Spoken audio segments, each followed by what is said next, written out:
Hello everyone, welcome back to new video. In this video I am going to show how to change or how to set the website title and tagline for your WordPress website.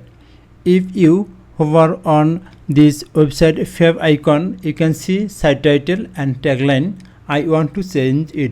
So go to the admin dashboard and scroll down. You can see settings, click on general.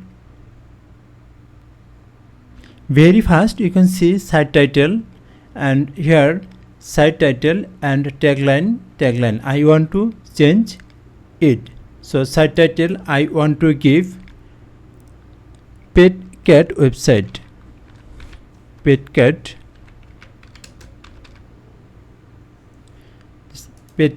website, and tagline I want to give love cat and pet cat.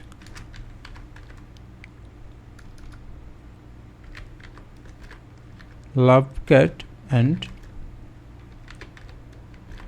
pet cat. Then scroll down and save changes and reload this page. You can see the site title and tagline has been changed. Thanks for watching the video.